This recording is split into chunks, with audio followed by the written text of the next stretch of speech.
Are you a lifelong fan of General Hospital? Are you a new fan who wants to know more about the history of the show? Do you enjoy talking about the show with others? Do you find yourself yelling at the TV? Is your self-care an hour a day in Port Charles? If so, we invite you to join hosts Amanda Kimmel and Shannon Coach at the place where all the hidden conversations take place and secrets are revealed. Meet us at Pier 54, a General Hospital fan podcast. Hi. Hi. Welcome to the April 27th through 30th and May 1st Flashback Friday of General Hospital. Are you waiting for me to say I can't believe it's May? Yeah. Because that's what I say at the beginning of every month. Because this year, well, March went slow, but the rest of the year's gone pretty fast. If there was a shot game done for us, it would probably have you do that, and it was a good week. And Mike going, and... Or do you know what else I do a lot? I do a lot of blah, blah, blah. Oh, yeah. But that makes sense. So you're good. You're allowed to blah, blah, blah. I should do yada, yada, yada. I should change it up a little bit, you know, so. Oh, there you go. You can try that for our summer sessions. Look, you can change what you say per season. There we go. There you go. All right, so you start. Because last week I started, so now you can start us. I really like Molly, Sam, and Christina as adult sisters. I liked them as adult sisters at the bar, but I did not like Sam going to the garage. Oh, see, I wrote, we finally have our old Sam back. No, because I felt like it was unnecessary. No, she was going to make sure that, you know, he was keeping his distance. She was being a big sister. And then she threw in motorcycle knowledge. And I was like, yes. I liked the motorcycle knowledge. I didn't like her going there to protect Molly. Molly's a grown-up, and Brando didn't do anything. If we would have seen him bringing it up or acting all weird around TJ, then maybe she had a reason to say something, but he was being totally respectful. But Molly also did not tell them that. She did not say, he doesn't know, he didn't know. You know, she didn't add all that extra stuff into there, so. I guess that's true. I don't know. I felt like Sam jumped the gun. He wasn't some predator out after her. I was really happy that Christina asked her, so exactly what is the difference between marriage and... Me too, because that's been the question on everyone's mind. What's the difference? And then one said, like, you're just not a husband and wife. And she says, okay, and walks away. Yep, because it doesn't make any sense. Well, and she's like, you know, it has all the same legal, and it's, okay, then it's a marriage. Just don't call each other husband and wife. You know, it's crazy. Whatever. Although Brando's reaction to TJ being tied up when Molly told him was like nothing. He was just like, huh, how about that? Yeah, I used to get kidnapped all the time. That's kind of what happens. Oh, he got tied up. I used to get, I don't know. So let's not go there. And they messed up on Molly and TJ's, or Molly said that they were together for 10 years. And I was like, maybe they misspoke. Did you hear her say 10 years? No, I didn't, but she had said 8 years just the other day. She did. So I looked, and it's been 8 years, but for some reason she said 10 this week. So maybe they were friends before that. She's counting the friendship. Maybe. I'll give her that. What about you? I think my favorite scene of the whole week was whenever Carly called out Sasha and was like, yeah, no, you're lying. Sorry. I loved that. And of course, my boy. Of course you did. Loved him so much. I yelled so loud when he's like, and that's the biggest load of crap I've ever heard, or whatever it was that he said. I was like, yes. And JD was in the garage and came running in and was like, something okay? I was like, uh-huh. Your poor husband. So he had to come check on me and make sure that... That was sweet of him to make sure that you weren't having a heart attack over your soap opera. I feel like my love for him, Finn, and my husband, but Finn is who I'm talking about right now, was solidified this week. You know, and other people who maybe were like, why does she love him so much? Maybe now they get it. It was very cute. I did when I wrote the same sentence and I put little heart emojis next to it because he was being a good big brother. But I liked Carly's take on it because it was kind of like, yeah, been there, done that. I've pulled these kind of stunts before and I see what your true motive is. Yeah. And I like that we weren't 100% certain You know, Yes. was she going to tear her a new one? Or was she going to say, yeah, that was dumb, right? So I'm really glad to hear that it was the latter. Yes. And my favorite line for the week, though, back to Finn, was when he's like, there's no body count. Nobody's perfect. I'm gonna start using that line in my real life. There's no body count. I'm good. Yep, exactly. That's how we measure things now, is by our body counts. So far, I'm 0, you're 0. We We're are good. successful. Your kids are alive, my kids are alive. Yes. So far, so good. My That's favorite line of the week. measure. Yes, exactly. My favorite line of the week was when Sasha called Nell a bitch, and she was like, "Yeah, like you didn't know that. Like you weren't forewarned. I loved that. She said you weren't warned, or Like yeah, you weren't forewarned of that, or something like that." I can't remember. I didn't write it word for word, but it was the perfect comment. Oh, I did. I loved that. I liked the Brando saying. I want to see what dynamic he pulls in. Yes, so do I. And I like that Sonny basically told him, you can stay if you want to. It's not, you can leave, you can stay. Period. Dev's back. Yep. Sorry, sidetrack. I didn't like the way they just kind of had him show up like he hadn't been missing for all these weeks, but okay. He's in his room. He was trying to avoid all the construction, right, as they were remodeling the living room. Exactly. And he's a teenage boy. I mean, there's some days I'm not sure if my son's home or not. That's true. That's true. I don't have that problem with teenage girls. They're very loud. I said, I'm kidding. I do know when he's home and when he's not, but it's right. I knew what you meant by the noise level. I don't have that with teenage daughters. Like, I don't seriously know where my kids are. Hey, he's an adult now. Shush. We had to talk about it. So we will talk about that at reality check. I just had to play with you on that one because I'm sure it's devastating. I know. Well, you've been there, so. Yep. I still don't accept it. So, and mine's 22. So I like Alexis and Valentin and how their relationship is. I loved everyone who called Valentin out on this isn't you. Right. I was very glad that Charlotte ran away to Nina, because I was really worried that she was going to run away because the girl's resourceful. So yes. I liked that Lulu is finally putting her first. Good job, Lulu. Gold star. And she's actually the one who initiated it and said, see, and that's the thing. That's the Lulu that we know and love, is the one that was, I'm not happy about this, but okay, we have to do it. Exactly. Yep. No, she finally got there this week. It's taken her long enough, but she finally got there. Dear Lord, yes. It took Laura getting that mom tone with her for her to finally see it. And I mean, that was a really real moment where, Laura and Lulu are having a conversation and Charlotte overhears, because it happens. You try your best to have conversations out of earshot, and right. Kids know. They know how to listen. Yeah. And Portia seemed to soften up this week. She did. She's making a nice friendship with Liz. That was cute. So maybe we have a new writer or two. Maybe. I hope so. Or they're just getting better. I don't know. But she did seem more likable this week. Because she did not have to come in with such because Trina's a great kid. Right. So I think that we were both just shocked at how abrasive she was. Right. Because Trina was never like that. She likes everybody. No.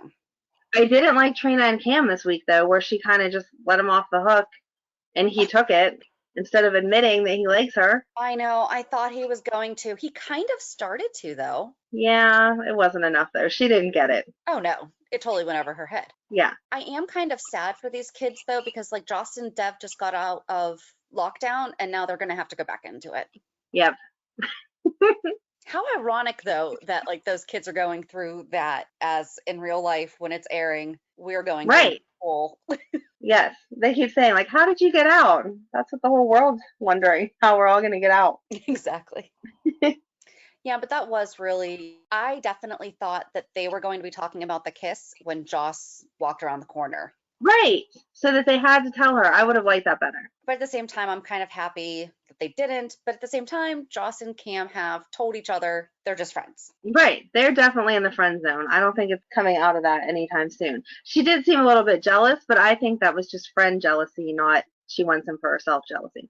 Well, she's probably like, oh, great, I've been locked away for however long, you've replaced me. Now you're BFF with Trina. Exactly. I mean, who knows? Maybe when they're adults, they will get together and it'll be a beautiful relationship. We can reminisce about this time then in 20 years whenever they're the hot soap couple. Oh, they better, because I know people are getting really worried about how much this is going to affect soap operas. I don't think that longtime viewers are going to give up. I really don't. You know what, though? I mean, I still keep reading about how the O.J. Simpson trial Right. is still affecting it. Yes. Well, I mean, it's true. I'm not saying it didn't affect it. I'm just saying I feel like even if they had to take this whole summer off, like regular TV shows do, that everyone would still come back in the fall the way you do for your regular TV show. Right. Exactly. So at least I would hope so. I don't see it dying out. And it's not like they don't have a ton of old episodes to pull from. Right. I think we're good. I'm going to have a positive outlook for that. Don't you hate when you're listening to a great podcast and suddenly you're interrupted by an ad? I know! Thank goodness Stitcher lets us listen to our favorite podcasts like Conan O'Brien Needs a Friend, My Favorite Murder, and many more ad-free for only $4.99 a month or $34.99 a year. Go to Stitcher.com/premium to sign up today. Use promo code PEER54 for 1 month free on us. Do you have an idea for a podcast but don't know where to start? Download the free Anchor app or go to anchor.fm to get started. Anchor is such an easy way to record and edit a podcast, and you can do it from either your phone or computer. Best part is you don't have to worry about getting it out there. Anchor distributes to many platforms, so you can be heard on Spotify, Apple Podcasts, Stitcher, and many more. You can start making money right away without having a minimum number of listeners, too. Anchor really is everything that you need to make a podcast all in one place. I liked Nell this week. I mean, I know she was being a jerk to everyone, but it felt true to how she is. So I did like Michael beating up the tree and Willow beating up the tree. I felt like Michael should have gone to the boxing club. That felt more authentic. He doesn't usually beat up trees in the park. Yeah, but they needed him to be there to beat up the tree to help Willow. That's true. Because she wasn't going to go That's true. to the boxing ring. Right. Ring, not rink. It's not ice skating. Sorry. I mean, that would put a new element to it. That'd be kind of fun. So yeah, that's really all I have. We can talk about this week's Flashback Friday then. That was a good Friday. I loved it. So it was the 51st anniversary and it aired April 1st, 2014. And my first reaction was, why didn't they do the 50th anniversary? And then as we were watching it, I was like, no, I'm happy with this. We're good. Yes. Those pages that they did at the beginning, those weren't from the old episodes, right? Like those were someone now saying, paging Dr. Noah Drake to. I think so. I'm not positive. Because I don't think we ever hear pages. I don't know. Did they used to page them? I mean, I guess I would have had to. Yeah. We'll have to So go I back. don't know. That's a good question. You should have found the answer to that. I don't know. Well, I forgot to go back through my notes. It's a gorgeous day outside, and I sat outside until it was time to come in and record Ooh. in between other stuff. But I was like, nope, I'm taking an hour to myself, and I did. There you go. You deserve it. Thanks. I liked that they brought the old characters back for the anniversary flashback, but it was funny because I was watching it with a friend, and they were like, wait, are they dead? Well, they're dead, but that one's dead because at one point AJ's on the bed, and then he's talking, and he's like, what? And I was like, just be quiet, okay? Yes, I know who's dead. You don't need to worry about it. It was cute. I like how for the introduction, it looks like they're going between the actor and the character. Because last week was Maurice, the week before that was Ava, and then this week was Scott Baldwin. Yes. He was cute. I liked his opening. I love he was trying to shave his own hair. And I liked the scenes with like the four more mature friends from back in the day of Mac and Felicia and Kevin with Lucy, and then Lucy not knowing what to do about Scott or whatever. I wish they had more storylines for them. I do too. They're a good foursome. Yeah. And just throwing that little bit of extra in the mix, I like that. And of course, this is when AJ died. That was sad. And we talked to Sean Kanan about it a little bit in our interview in November. So right. When it came on the screen, I was like, I know him. I know him. Like we're BFFs or something. Yeah, it bothered me. And I don't know why. I don't know. Maybe I did think about this back then. Stuart Damon's not dead. They could have had him come back. Yes.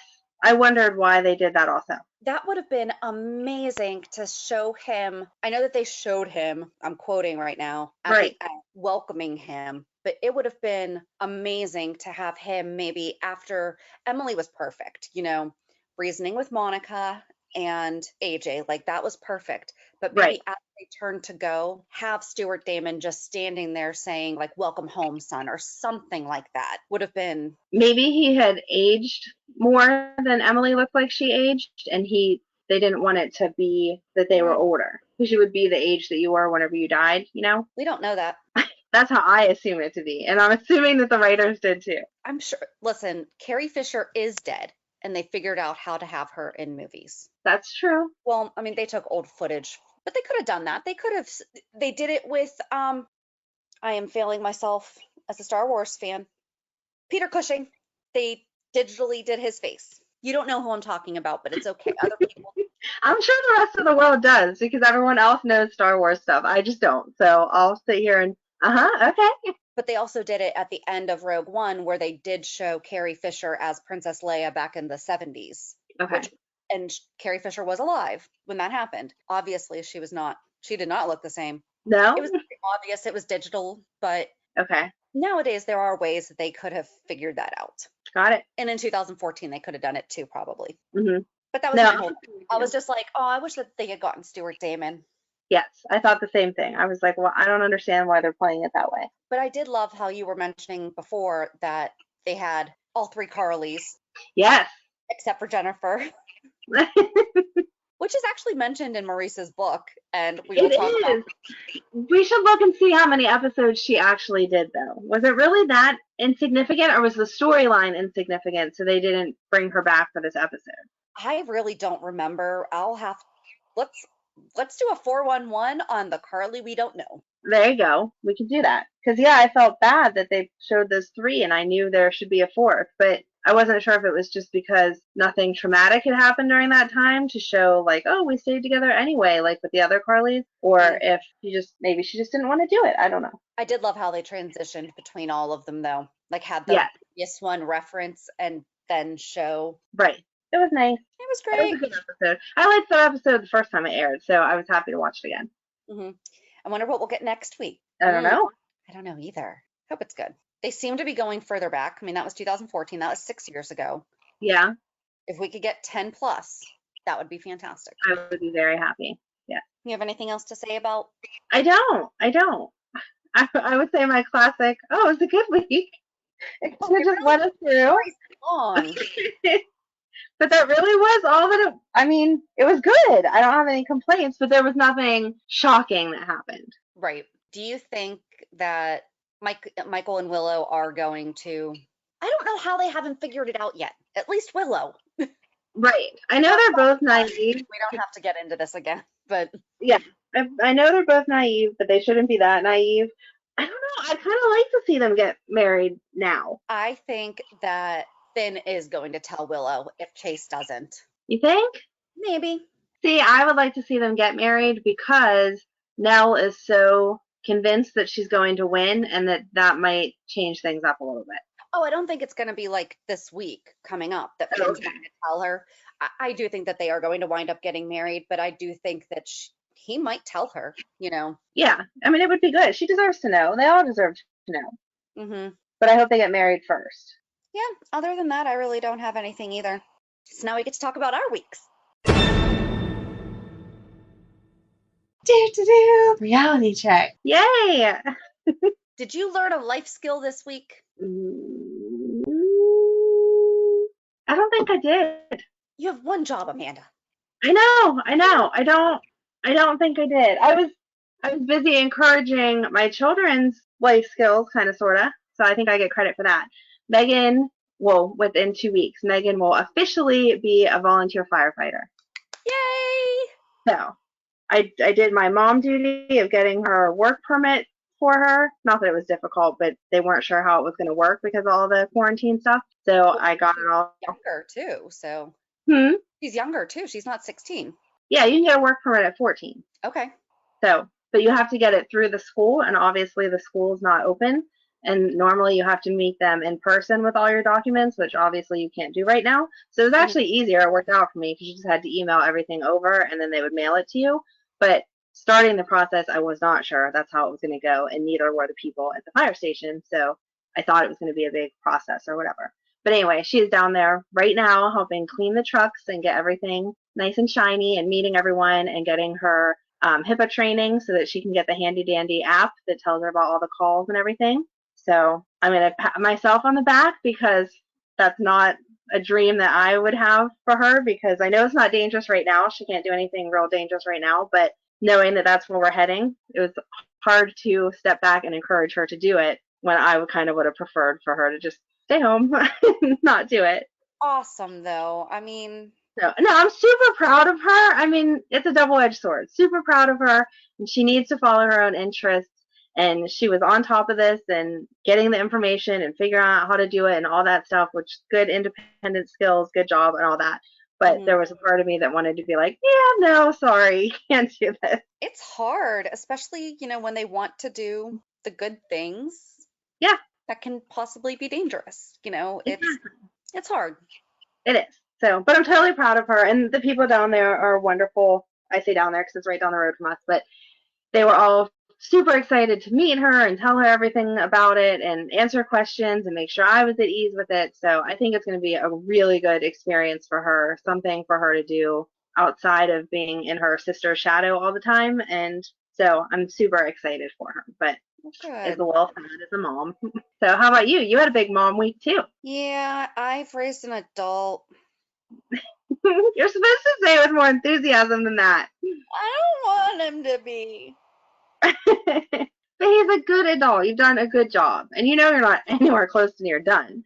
So I know. Well, thanks. But it was just, I thought I was doing really well. So I did learn the life skill. I think that I've baked a cake from scratch before, but this one, I mean, typically, it's just easier to just go grab the Duncan Hines or whatever, Betty Crocker, and whip it and just do a typical can frosting, which I do know that I have made my own frosting before, because a couple years ago, he wanted a peanut butter cup and Oreo cake. God bless Facebook memories for reminding me of this stuff. And so I did do that. And I've made his cakes before, but this one took the cake. I made from scratch a chocolate cake with a chocolate ganache middle with a thin layer of peanut butter on top. I should have used more peanut butter because when I was tasting the ratio, it was fine. But then once you added another layer of chocolate cake on top of it, I should have added more peanut butter. Oh, okay. And I made my own chocolate buttercream icing, and I made fondant for the first time, and I made it peanut butter flavored. Ooh. Because I was making a Stranger Things cake. So I know I didn't want white. So I was like, what color? And I didn't want black. So did peanut butter, and it made it like a nice off-white, light brown type thing. And I made the Mind Flayer, which is in season 3. I made it out of chocolate, and then I stuck it right on top of the cake at the very end, the last moment. And we used M&Ms and made the Christmas lights around the side. And I got mini Eggo waffles and stuck it probably every few spaces around the base. I think there was 5 mini Eggo waffles, and I wrote happy birthday in Stranger Things font. It was awesome. I was impressed. I was impressed. You should be impressed. You need to put a picture up so everyone can see, because you deserve to take a bow for that. That was awesome. Well, I did make those VeggieTale cakes a couple years ago at my other house for my daughter's birthday. Yeah, but VeggieTales is a little easier than Stranger. Bob the tomato is round. I used a round cake, Exactly. I made 2 round Larry was easy too. Right. The French peas, they were cupcakes. So yeah, Stranger Things was tough. And it was nice because my ex came over and we've never talked about it on the show, but they do have a little sister that with him. I know you know that. Right. It's, what, it's his story, it's his business. So I don't share his stuff, but he brought her over for his birthday, and she was so excited. She brought this bag and she's like, "It's your birthday. It's your birthday." Oh, Open it. And I mean, she was ready for him to open it and she was just so excited for him. And they played outside, which was nice. And he's such a good big brother. It was that's nice though. And awesome. my husband's parents FaceTimed with us and my ex's parents Zoomed with us. So we all did happy birthday together. So, which we've had the capability of doing for how long and we've never done before. We've just always Mhm. done our family. Typically, they celebrate his birthday or their birthdays, like when they go with him for the weekend. And then they come home and we do our own, and it's always separate. Right. This is what I naively wanted when we separated because I thought it was you just have holidays together with the kids and move on. Yes. It's taken some time to get here, Mhm. but we're here now and it's good. So yeah, I don't know why we never thought to. And then we always go out to dinner with my in-laws. Like that's their thing is for everyone's birthday, they always take everyone out for dinner. So, but couldn't do that this year. So Yes. we just all did it digitally. So it was nice. Very nice. And I realized yesterday, this is the longest amount of time that I've had my kids in straight days since my daughter was 6 months old. Oh my gosh. Because they have not gone over to their dad's since quarantine because he lives a little ways away and he works retail. So, and there's just a lot of factors that go into it. And Right. if he has to work, he's not going to leave them home, Right. when There's no point in taking them if you're not going to spend time with them. right. And typically when he does, even on his weekends, if he has to work, he takes them to his parents' house and they get to hang out with, them and whatever. But his parents are shut down. So, yeah, that was a very interesting revelation because she's sick Yeah, that's crazy. and they go every other year or every other week. And, we alternate holidays. I have not had my kids at home for this long of a period of time. Huh. So, Yeah, no, this is the first weekend since shutdown that my kids went to their dads. And so now it feels weird again, like starting all over of not having them on weekends because I'm used to them being home consistently all the time. But we just started sharing within the past like 3 years. So, well, you've also worked together up until a certain point. right. But, well, I mean, we've been off and on. That's a whole nother podcast story. We've been off and on so many times for so long. But this was the first, like, consistently that we have had to share them. So I was used to them being back home again, and now they're gone, and the house is very quiet. You need to go take a nap. It So yeah, I mean, that was my week. was a good week. You did a good job. It was. Madeline saw your cake and said it looked yummy. So It was you got her seal of approval. sweet. My future child. Yes, exactly. So sweet. Yeah, so on Thursday, we are going to be sharing our first book club. We're going to be talking about Maurice Bernard's Nothing General About It. I'm excited. Me too. It was a really good book. It was a good book. So yeah, check us out on Thursday to hear more about the book. And have a good week. And we'll meet you at the pier. Bye. Bye. If you enjoyed today's show, we invite you to go to peer54podcast.com to subscribe on your favorite platform. Don't forget to leave us a review. And you can also follow us on many social media channels. Just search for Peer 54 Podcast. Also, we are not perfect, so if there is something that we missed or messed up, just let us know by emailing us at peer54podcast@gmail.com.